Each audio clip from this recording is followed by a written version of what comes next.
Solar వినియోగదారులపై TOD tariff విధానం ఆర్థిక భారం మోపుతుందని Andhra Pradesh solar integrators welfare association అధ్యక్షుడు బి విశ్వప్రసాద్ తెలిపారు.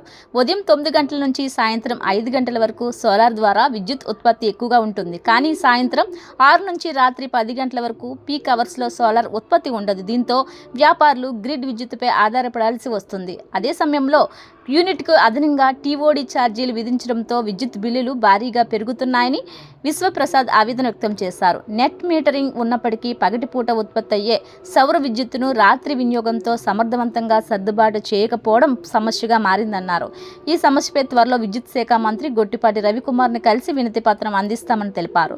సౌర విద్యుత్తును ప్రోత్సహించేలా ఏపీ విద్యుత్ నియంత్రణ మండలి సానుకూల నిర్ణయం తీసుకోవాలని విశ్వప్రసాద్ విజ్ఞప్తి చేశారు. నా పేరు బి విశ్వప్రసాద్ అండి. నేను ఈ Andhra Pradesh solar integrators welfare association AP శివాకి అధ్యక్షుడిగా ప్రస్తుతం కొనసాగుతున్నాను.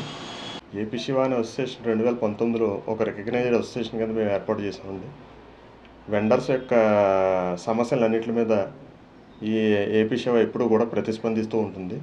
సోలార్ ఇండస్ట్రీలో ఉన్నటువంటి ఈ వెండర్స్ యొక్క సమస్యలు ఏ సమస్య వచ్చినా సరే మొదట ఏపీ శివ అనేది ప్రతిదాన్ని స్పందిస్తుంటూ ఉంటుంది.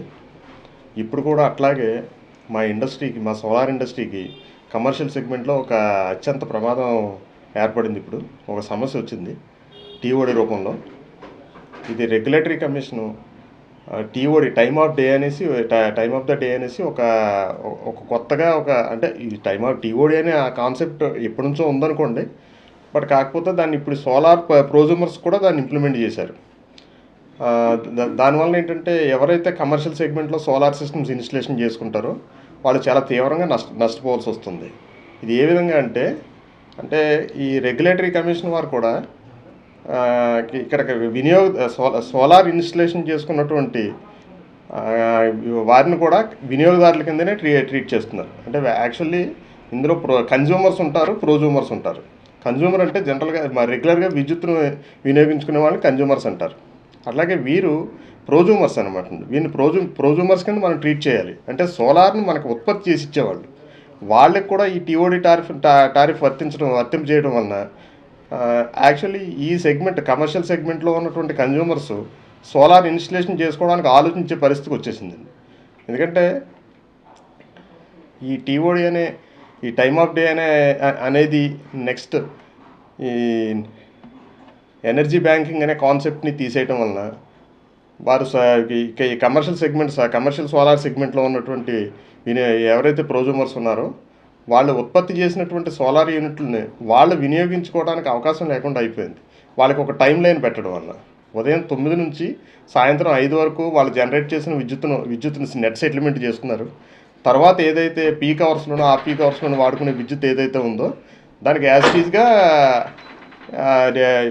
రెగ్యులేటరీ కమిషన్ ఏ విధమైతే టారిఫ్ ఇచ్చిందో ఆ టారిఫ్ ప్రకారం బిల్లులు వసూలు చేస్తున్నారు. వీరు కన్జ్యూమ్ చేసుకోగా మిగిలినటువంటి ఏదైతే ఎక్స్పోర్ట్ అయిన యూనిట్లు ఉన్నాయో వాటికి ₹2.09 చొప్పున సెటిల్ చేస్తున్నారు. దీనివల్ల ఏంటంటే వినియోగదారులు చాలా విపరీతమైన నష్టపోవాల్సి వస్తుంది. ఒక విధంగా పవర్ బిల్లు కట్టుకోవాల్సి వస్తుంది, ఎక్కువైన పవర్ బిల్లు కట్టుకోవాల్సి వస్తుంది. మరలా యువతలో ఒకవేళ ఈ ప్లాంట్ లక్షలు పెట్టి ఎస్టాబ్లిష్ చేసుకున్న ప్లాంట్లు ఏవైతే ఉన్నాయో వాటికి బ్యాంక్ లోన్ ఈఎంఐ రూపంలో బ్యాంక్ లోన్లు కూడా కట్టుకోవాల్సి వస్తుంది. ఈ 2 విధాలుగా ఈ వినియోగదారులు నష్టపోతున్నారు ఈ విషయంలో. అంచేత గౌరవనీయులైనటువంటి రెగ్యులేటరీ కమిషన్ వారు ఈ సమస్యపై కొంచెం స్పందించి వారు ఏ మంత్ బిల్లింగ్ సైకిల్లో ఉత్పత్తి అయినటువంటి సోలార్ యూనిట్లని ఆ మంత్ బిల్లింగ్ సైకిల్లో అడ్జస్ట్ చేసేలాగా ఒక ఉత్తర్వులు ఇవ్వాల్సిందిగా మా Andhra Pradesh solar integrators welfare association తరఫున వారిని రిక్వెస్ట్ చేసుకుంటున్నాం. దీన్ని ప్రభుత్వం కూడా ఈ విషయంలో కొంచెం సీరియస్గా స్పందించి వారు కూడా తగు చర్యలు తీసుకోవాలని తగు విధంగా ఈ చర్యలు తీసుకుని ఆంధ్రప్రదేశ్లో కమర్షియల్ సెగ్మెంట్లో సోలార్ ఇండస్ట్రీని కమర్షియల్ అండ్ హెచ్టీ సెగ్మెంట్స్లో ఉన్న సోలార్ ఇండస్ట్రీని కాపాడవలసిందిగా కోరుతున్నాం. ఏపీ శివాకి కోర్ కమిటీ మెంబర్ని మీడియా అంతా నేనే చూస్తుంటాను. మన గౌరవ ప్రధానమంత్రి గారు పిఎం సూర్య గారు ముఫ్తీ బిజ్లీ యోజన 78,000 సబ్సిడీ ఇచ్చి 0 బిల్లింగ్ వస్తుందని చెప్పి అడ్వర్టైజ్ చేస్తూ వినియోగదారులు ఎవరైతే ఉన్నారో వాళ్ళందరి చేత పెట్టించుకున్నారు. కాకపోతే ఇప్పుడు సీన్ రివర్స్ అయింది.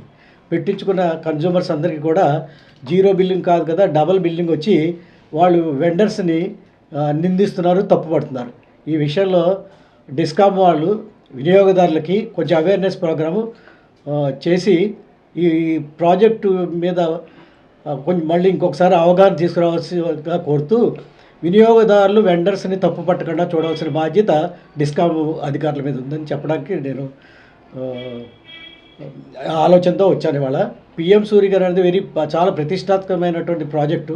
అన్నింటిలో రాజస్థాన్, గుజరాత్, మహారాష్ట్రలో బ్రహ్మాండంగా సక్సెస్ అయింది. సౌత్లో మన ఆంధ్రప్రదేశ్ కొంతవరకు సక్సెస్ అయింది. కానీ ఇప్పుడు ఏమైందంటే వెండర్స్ని తప్పుపడుతున్నారు, వాళ్ళు వెండర్స్ని నిందిస్తున్నారు. కాబట్టి వినియోగదారులకి అధికారులు వాళ్ళు వివరణ ఇవ్వాల్సిన బాధ్యత వాళ్ళది. బిల్లు విషయంలో వెండర్స్కి ఏమి ఉండదు. కాబట్టి ఇది వినియోగదారుల దృష్టికి, అధికారుల దృష్టికి తీసుకెళ్ళడం కోసం నేను మిమ్మల్ని విజ్ఞప్తి చేస్తాను. సెప్టెంబర్ 25, 26 తారీఖుల్లో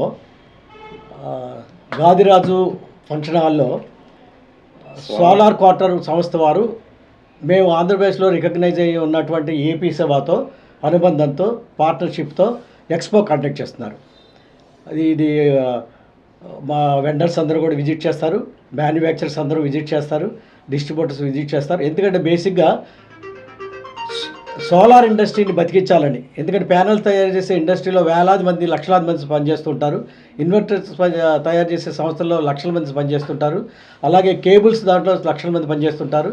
అలాగే సోలార్ ఇంటిగ్రేటర్ దగ్గర వేల మంది పనిచేస్తూ ఉంటారు. కాబట్టి ఇండస్ట్రీని బతికించడం కోసం ఇటువంటి ఎక్స్పోలు జరుగుతుంటారు. మమ్మల్ని వాళ్ళ పార్ట్నర్స్ కింద, అంటే ప్రమోషన్లో మమ్మల్ని పార్ట్నర్స్ కింద చేసుకుని మమ్మల్ని గుర్తించి మాకు అవకాశం ఇచ్చారు. వారికి మేము వాళ్ళకి అంగీకారం తెలిపాము. మీ మీడియా వారు కూడా అప్పుడు వచ్చి కవరేజ్ చేయవలసిందిగా కోరుతున్నాం.